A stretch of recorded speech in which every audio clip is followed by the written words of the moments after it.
What is going on, everybody? Welcome back to another full self-driving beta video. Today I took another drive from the comments section. This one is from Ethan. Thank you so much for this suggestion. And as we go through this drive, I just want to talk about some of the things I've noticed with full self-driving beta and how it is impressing me with its safe and confident moves. If you do end up enjoying this video, hit like and get subscribed. Let's get into it. So very fitting, we start off on a dirt road here. The car is doing really well on here, and 10.69.3 has been a little more timid on dirt roads than the previous version, but it's not bad actually. The car still handles it well, and right off the bat, one of the first things I interact with is a cyclist on this road, and my car just does such a beautiful job of moving over, giving them plenty of room. We even got a nice little wave and going around them at a good speed. We didn't hit the brakes, we didn't slow down unnecessarily. We kept this person safe, and the car moved back over as soon as we were clear of that cyclist, so really nice move. Using beta in my daily driving as I do, I am just impressed with it all the time. I use it for pretty much all of my driving, and my most common intervention is pretty much me just hitting the accelerator. I have to press the accelerator just because the car is a little too timid sometimes. And to be honest, I'm probably in too much of a hurry, but that is my biggest interaction with the car. Now, as I was coming out to do this drive, I did have a deer run out in front of me, and beta did a really nice job of slowing for that deer. We didn't swerve, we didn't do anything we didn't need to, and the reaction time was pretty good. Now, I was not recording yet, but this is the Tesla cam footage. You can see the car did 100% of what you're seeing here. So moving a little farther into today's drive, probably the most interesting part is this bridge that has a single lane. So you pretty much have to negotiate with the other cars here, and if you're gonna go on the bridge, the other person has to wait, and vice versa. So I actually did this a few times just to make sure I interacted with somebody to see how the car would handle that. But the first few times, you can see we had nobody. The car handles it fine and does a good job going across the bridge, staying centered, doesn't get tripped up by anything. Now, this is an edge case if I've ever seen one. I did not know this was even here anywhere near me, and I didn't know something like this really existed. Now, as I was heading over to the bridge on some of these dirt roads, I did have to interact with some parked cars here on the side of the road. And again, the Tesla does a great job of moving over, giving them plenty of room, and does a really good job visualizing the open door on the truck that we're seeing here. And it's just confidence inspiring that the car can display all of these different situations, all the different things going on. You know, the car knows what's going on and will hopefully make the right decision. Now, one thing on the dirt roads I don't like, and what I thought I was going to see with the cyclist, but I did not see, is when you have a car approaching you on the other side of the road, the Tesla doesn't seem to realize that there's enough room for both cars to be driving, so it'll kind of move to the side and then just stop. And again, it's safe. It's not endangering anybody, but it's kind of weird, and I don't want to confuse the other drivers by doing this weird move. But it seems the Tesla is just not confident that there's enough room to move over more to the right and keep driving, so it just kind of stops and waits. So awkward, but at least safe. Now, on my final approach of the bridge, we get to this road here, and it is pretty hard to see to the right, to be fair. The car stops at the stop sign and takes a long time to creep out, but I didn't hate it because cross traffic is not stopping, and so it was a good move. It was safe. We move across that double yellow line, which is what we're supposed to do, and we do have a car coming off of the bridge that we do have to wait for, and the Tesla does a great job of just kind of slowing really gradually, really naturally, and pretty much as soon as they're out of the way, we speed back up. Again, slowly, nicely. I just really liked how the car felt negotiating that. So it was great to see that on this weird road here, the full self-driving beta actually can negotiate with another car. Now, unfortunately, right after that really impressive move, we have this kind of strange behavior here at this stop sign. The car does stop, although it seems a little harsh, and then it just keeps creeping and creeping, and we have a car coming from the right, and I do finally disengage here as my car continues to creep up right here, and they are trying to turn left, but then they did wave me along. So while it was their right of way, they saw the awkward positioning of my car, they did wave me along, so I continued there and turned beta back on. But I'll let you be the judge. Should I have disengaged there? I really think I should have. But if I didn't disengage because that human was so cooperative and waved me along, the beta would have handled it and it would have moved through, but I just didn't want to move out anymore at that point and cause any confusion to that person when they had the right of way. Now, the next part of the route has a lot of pretty much boring driving, to be totally honest, but what's nice is that I can even say boring driving. Back in the day when beta was brand new, there was no such thing as boring driving with full self-driving beta. The car would ping pong in the lanes, it would randomly kind of try to drive off the road or take random rights and lefts when you would go by something like a driveway or just an intersection. These days, the car can go for long periods of time, and even weirdness in the road, disappearing lines, bumps, potholes, things like that, for the most part, will not throw off the car, which is great to see. It can handle those basic things. Of course, that's really important. But I would say these days it's no longer impressive. It's expected for the car to do well on these more boring sections. But think about 10 years ago. The idea of this was around, and maybe there were some really expensive cars that had some type of primitive lane keep assist. But let's change it to 20 years ago. Thinking a car could do something like this would be pretty mind-blowing. Now we have a non-standard intersection here where we do pull up and we only have to look for cars from our left because we're making a right turn, but it's a hard turn to the left there. It is kind of hard to see over in that direction, and cars are traveling pretty fast, and I love how the Tesla makes its complete stop, and as soon as it's clear, we pull out and we take off pretty much right away. There's no hesitation. We take our lane, and that's the way we should do it. I don't want to see any hesitation when moving through an intersection like that. And 69.3 has gotten much better at behaving and moving through those intersections with confidence rather than an awkward slowness when you're in the way.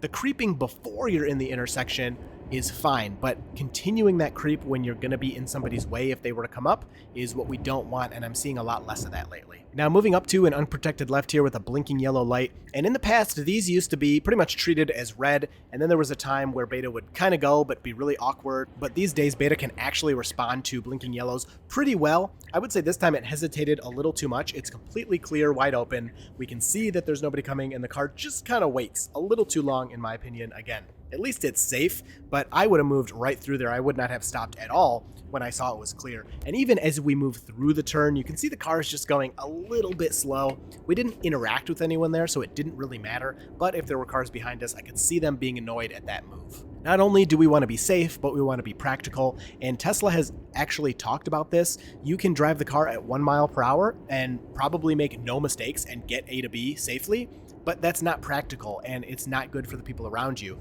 At the same time, the car could drive really fast and try to get you there quickly, but of course then your likelihood for mistakes goes up. You can't have it that way either. So the team really has to balance smoothness, comfort, and politeness along with practicality. And I would say in 69.3, they are getting a lot closer to having all of those things well balanced out.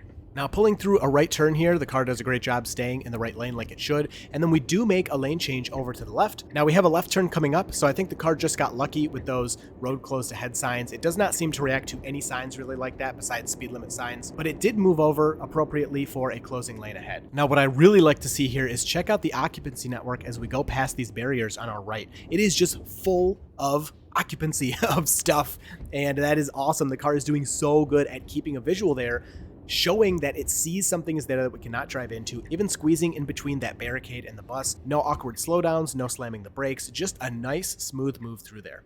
Now this is a familiar intersection for us. We've seen this before in many of my videos, and unfortunately the car is still mistakenly getting into the left lane when it stays in the right-left turn lane. So you can see the car ahead of us stays in the right lane, and that's what we should do. And then we have some weirdness here where the car makes a change into that lane, so it definitely should have stayed there. But then I think the Tesla decides this red car in front of us is going a little too slow, so we end up just switching back to the lane we were in. These days, all of these moves are feeling so good. Lane changes sometimes would be too long, or too slow, or too jerky. They are very smooth these days. Again, another kind of basic thing the car should be nailing at this point, and I would say it is. Now we have a slightly interesting left turn coming up here because we have some divider. I'm not sure why it's set up this way, but the left turn lane is actually divided with concrete from the rest of the road. And the car does seem to hesitate just a tiny bit as it starts to move into this left turn lane, but it does then continue through and move up to the light and wait for our turn to go.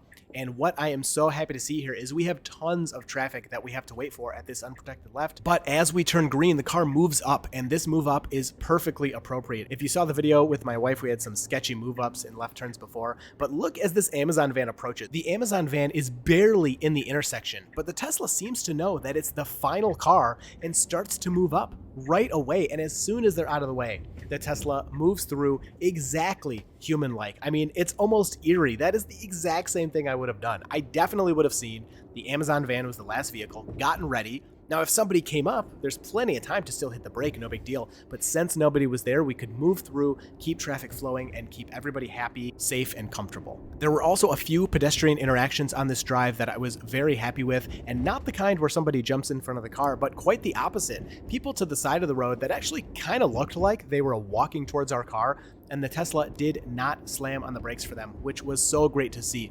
Older versions of Beta were way too sensitive around pedestrians, and if someone even looked at the road, the Beta seemed like it just wanted to slam on the brakes, let them pass, even though it wasn't the right thing to do.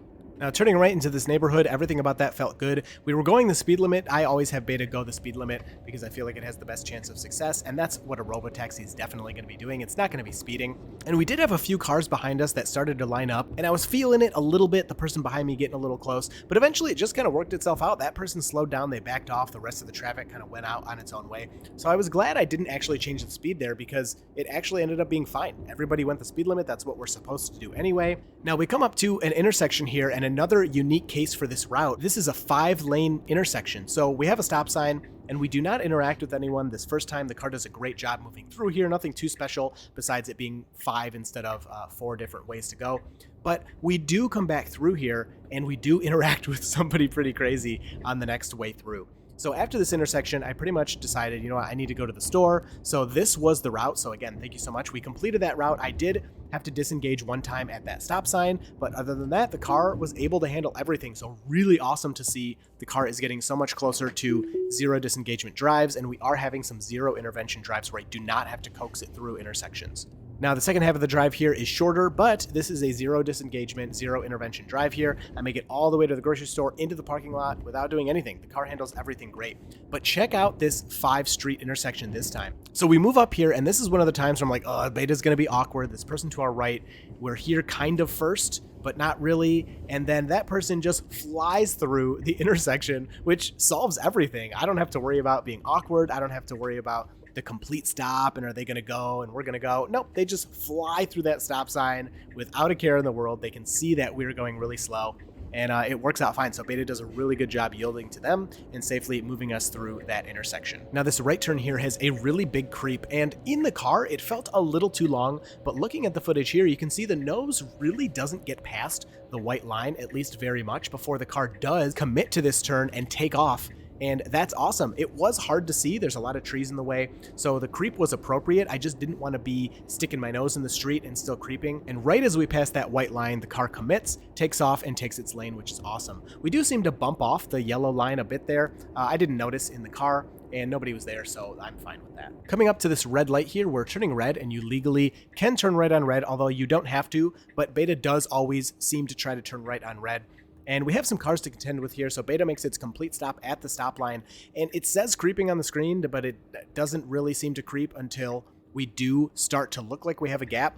Now, there's more cars here, and the Beta stops again and waits for them. And again, you can see this preemptive move up. The car is still in front of us, still in our way as Beta starts to accelerate, and as soon as they're out of the way, it fully commits to this turn and makes it through. So again, really good at keeping traffic flowing while also keeping everybody safe and fitting in naturally, not sticking out, not looking like a robot making some of these moves. Now, this part of the drive here was the most surprising to me. We moved through this intersection and the lane we're in, the right lane, is closing. Now, this is something I would pretty much always just take over for if I'm not filming a video, but I decided to see how it played out, and you can see we accelerate pretty hard to get in front of that car. I didn't do that at all. Beta, I don't know if it knew the lane was ending or what it was doing, but it took off. And that person didn't seem like they were letting us in. They seemed like they were just doing their thing and driving. And Beta really took off to get in front of them. And it was an appropriate move. We didn't cut them off. We just moved forward so we could merge over at the time we needed to. And then finishing up the drive here, we have a roundabout followed by entering the parking lot. And I'm happy to say that roundabouts in 69.3 seem to be fixed. I don't have a million of them on video for you here, but this one is handled perfectly.